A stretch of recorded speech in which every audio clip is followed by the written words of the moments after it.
In the last part, I reviewed Donkey Kong Jr., and I found out that that game was pretty great. It was nice to see it was also received well by the fans. So Nintendo did what was expected of them, and released a new Donkey Kong Jr. game. Kinda. They thought it would be a good idea to mix in the fun of Donkey Kong Jr. and math. I have to attribute this to some guy at Nintendo thinking they could trick kids into learning. This is the kind of game you got as a gift from your parents, who thought you would enjoy it because it has your favorite character in it.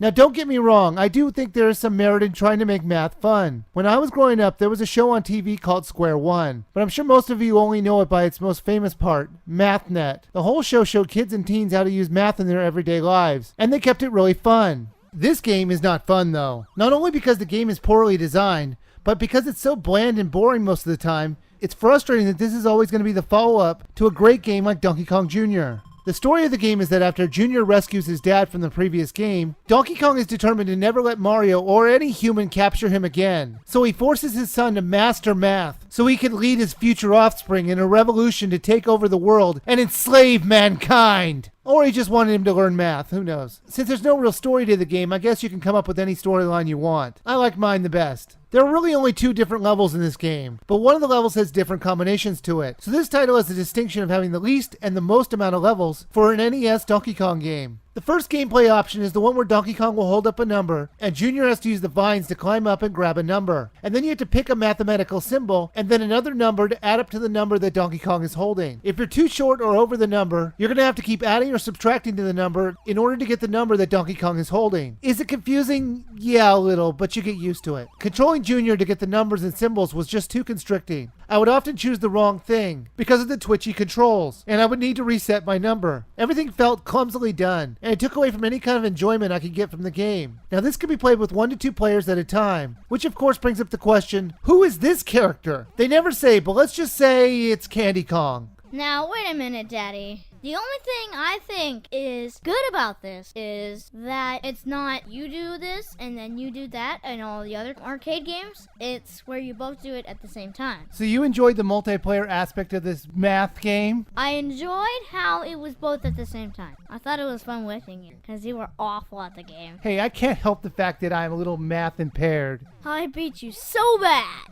Yeah. Just to clarify, I did not like this game. Thanks, little Wii viewer. There's also B mode in this gameplay option, which will make the number that Donkey Kong is holding more complex. In the other gameplay option, you have to solve a math problem. You can choose the complexity of the problem that you have to solve, but there really is some problems that never should have been added in. Multi-level multiplication? You've got to be kidding me. Am I really supposed to do this in my head? Now, it was reasonably playable at lower math levels, or at least reasonably playable to me. I guess maybe somebody can do that multiplication, but I can't. But that still doesn't make it enjoyable at all. You have to move Jr. up and down the vines to change the numbers to solve the problem. They have you solve 10 problems, and then it's game over. And that's about it. There are so many other educational games out there, both retro and new, which were so much better than this game. So there really is no reason to play this game, even for curiosity's sake. There just isn't anything appealing about it. Now, in the final installment of this NES Donkey Kong game special, we're going to see Donkey Kong return as the villain of the game, and a new hero named Stanley entering in to stop him, as I review Donkey Kong 3. Wait, what?